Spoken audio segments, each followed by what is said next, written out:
Tadipatri MLA జేసీ ప్రభాకర్ రెడ్డి మాజీ CM YCP అధినేత జగన్ పై hot comments చేశారు. వైసీపీ వారు ఎక్కడ శవాలు కనిపిస్తే అక్కడ వాలిపోతున్నారని, అది రాబందుల పార్టీ అన్నారు. వైసీపీ ప్రభుత్వ హయాంలో ఎన్నో ప్రమాదాలు జరిగి వేలల్లో ప్రజలు చనిపోతే పరామర్శించడానికి కూడా వెళ్లని జగన్ ఇప్పుడు స్విమ్స్ రియా ఆసుపత్రిలో బాధితుల వద్దకు వెళ్లి రాజకీయాలు చేస్తున్నారన్నారు. మీకో న్యాయం వేరే వారికో న్యాయమా అని ప్రశ్నించారు జేసీ. రోజా తిరుమల టోకెన్స్ అమ్ముకొని బెంజ్ కారు కొనుక్కున్నారని ఎద్దేవా చేశారు. అందుకే ఎవరో రాబందుల పార్టీ అని పెట్టినారు. కరెక్టే. మీరు చాలా మంది రాబందులు చూసినట్టు వల్చారంటారు. మా చిన్నప్పుడు ఎక్కడ ఏదైనా చనిపోయినా ఇమీడియట్గా వాలేటివి ఎక్కడి నుంచి వచ్చినట్టు మాకే తెలియదు. అలా అయిపోయింది వీళ్ళ పరిస్థితి. నాకు ఇంకోటి అర్థం కాలేదు. జగన్మోహన్ రెడ్డి గారు ఆయన పవర్లో ఉన్నప్పుడు చెట్లన్నీ నరికి చీరలు కట్టుకొని ఇది దిక్కు ఆ 5 years అట్లా గడిపినాడు. మరి ఈరోజు ఏమి సడన్గా ఏమీ లేకుండా పోయినాడు అర్థమేమి? ఆయన పార్టీలోనే ఏదో శత్రుత్వం ఉందని నేను అనుకుంటాను.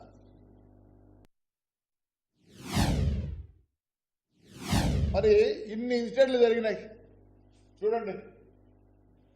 బోటు ప్రమాదం 39 మంది చనిపోతే ఆయన కనీసం ఆ రోజు అక్కడికి పోయినాడా? ఎందుకు పోలే? ఇప్పుడు ఇదంతా రాజకీయం చేయాలి. ఎందుకంటే ఫేడ్ అవుట్ అయినారు. ఫేడ్ అవుట్ అయిపోయినారు వీళ్ళు. దాన్ని ఏదో మళ్ళీ రీగెయిన్ చేసుకునే దానికి అంత శివరాజకీయమే. శివరాజకీయమే.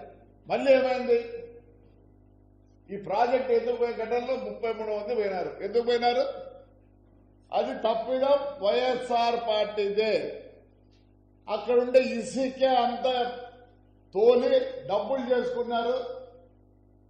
సడన్గా ఫ్లడ్స్ రావడం, ఆ గుద్దలు గిద్దలుండి మొత్తం 33 మంది. ఊరికే 33 మంది ఊరికి ఉంది, కానీ చాలా మంది పోయినారు.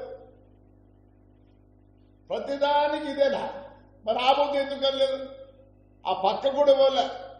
ఆ రోజు కూడా చంద్రబాబు నాయుడు గారు పోయినారు కనీసం. కానీ మేమే గలాట చేయలేదు.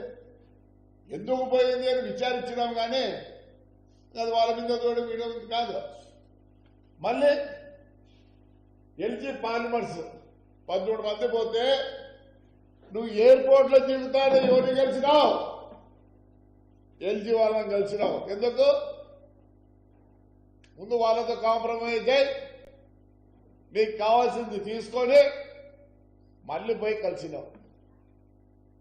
మీ విషయానికి వస్తే ఒకటి, వేరే విషయానికి వస్తే ఇంకొకటి. మా బస్సు యాక్సిడెంట్ అయిన పక్కరు నువ్వు రోజమ్మాడికి వచ్చి ఎంత గలాట చేసినారు ఆ కృష్ణా డిస్టిక్లో. కలెక్టర్ని తిరిగితే, ఎస్పీని తిరిగితే, మళ్ళీ ఏమంటావు?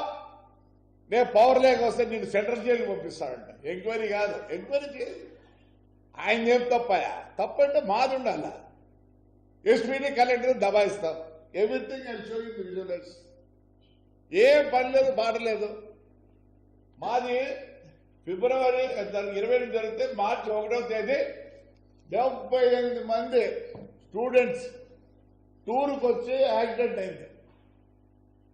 ఒంగోలు బస్సు. మరి ఆ పొద్దు రాలేదు. చెప్తేనే యు ఆర్ ఫేడింగ్ అవుట్. ఓ రోజక్క,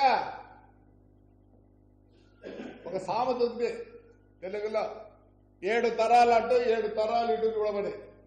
మేమందరం 7 తరాల వాళ్ళం. ఓవర్ నైట్ మేము పాలిటీషియన్స్ కాదు, ఓవర్ నైట్ రిచ్ కాదు. ఏసీ సుబ్బారెడ్డి గారి పేరు విన్నావా రోజక్క? విన్నావా? 1932లోనే ఆయన పాలిటిక్స్ దిగి కోఆపరేటివ్ ప్రెసిడెంట్, 60లో మినిస్టర్. ఆయన ఎవరు పడితే వాళ్ళు మాట్లాడింది నీకు ఖర్చు చెప్పాలన్నా? నువ్వు టోకన్ నమ్ముకొని కదా బెంచ్ కారు తెచ్చుకొనిందా? పోయినప్పుడల్లా 100 మంది.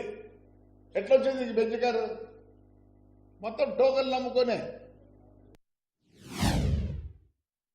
కాంట్రవర్షియల్ కాలేదు నువ్వు? పోయినప్పుడల్లా 100 మంది. ఎట్లొచ్చింది కారా? నీ కథ చెప్పాలంటే చాలా ఉంది. దయచేసి బౌన్స్ కేసులు అనంతపురంలోనే, ఏడా కాదు ఈ కోర్టులోనే. ఎందుకు మార్కో? చంద్రబాబు నాయుడు పుణ్యాలను నువ్వు రాజకీయంలోకి వచ్చినావు. నీ నోరుందో నిష్పక్ష మాట్లాడతావా? తప్పంతా మాది, మా చంద్రబాబు నాయుడుది. రోజమ్మా, ఏ మానవులను చాలా తక్కువ వేసుకుంటాను నువ్వు. 30 నుంచే రాజకీయంలో ఉన్నారు. నన్ను అడిగితే కొన్ని ఫ్యామిలీస్ ఉన్నాయి, పాత ఫ్యామిలీస్. వాళ్ళలో వీళ్ళు ఒకరు. నెల్లూరులో మున్సిపల్ చైర్మన్ కూడా వాళ్ళే, బిఫోర్ ఇండిపెండెన్స్. ఎవరి గురించి వాళ్ళ గురించి మాట్లాడద్దు. నువ్వు తైతక్కలాడుకుంటా ఇప్పుడు వచ్చిన రాజకీయంలోకి. మానుకో ఇష్టపడినట్టు మాట్లాడతాను అందరినీ, ఈతలో మాట్లాడలేక కాదు. ఎందుకు నోరు అదుపులో పెట్టుకో. ఏమనుకుంటాను నువ్వు? పెద్దాని అని వస్తారో మళ్ళీ ఏదో చెప్తున్నారు, మనం ప్యాకెట్లు ఇచ్చేదానని. చనిపోయినప్పుడు మేము కూడా పోయి ప్యాకెట్లు ఇస్తారు, కానీ ఎప్పుడు గవర్నమెంట్ మీద అగ్నేసి చెప్పని కాదు. సానుభూతితో రేపు వాళ్ళ కష్టం ఉంటుందని చెప్పి ఇచ్చిన రోజులు ఉన్నాయి. కానీ చంద్రబాబు నాయుడు కానీ మేము కానీ మీ మాదిరిగా ఇచ్చి ఇష్టపడిన మాట్లాడిస్తారా? కష్టం ఉంటుంది, ఎవరికైనా కష్టం ఉంటుంది. చనిపోయినప్పుడు కష్టం ఉంటుంది, ఎందుకుండదు? బాధ ఎవరినో ఒకరి మీద నిందేస్తాంటాం. కానీ దీన్ని ఎంక్వైరీ చేస్తే మీకు తెలుస్తుంది ముందు ఏం జరిగిందని. ఊరికి ఎవరు మాట్లాడటంలా, ఎవరో ఒక స్పృహ వచ్చి తడిపోయింది. మరి ఆయమ్మ చేంజ్ చేసుకున్నారు, ఆ గేట్లు తీసినారు. గేట్లు తీస్తే ఏమైంది? అందరు దూరినారు. అంతేగాని దీన్ని ఎవరి మీద నింద మోపొద్దండి. ఏం చేస్తాడు ఆయన? చైర్మన్ గారు ఏం చేస్తారు? ఈఓ గారు ఏం చేస్తారు? చైర్మన్ ఎక్కడ ఉంటాడు? క్యూ లైన్ చూస్తుంటాడా? కాదు కదా. దానికి ఆ పోలీసు వాళ్ళు వీళ్ళు ఉంటారు. మరి అందుకే కదా తప్పు చేసిన సస్పెండ్ ఇవన్నీ చేసిన ఇమీడియట్ యాక్షన్ తీసుకున్నారు. రోజమ్మా తగ్గించుకో. ఇదేం డ్రామా కాదు, డ్రామా కంపెనీ కాదు, రాజకీయం.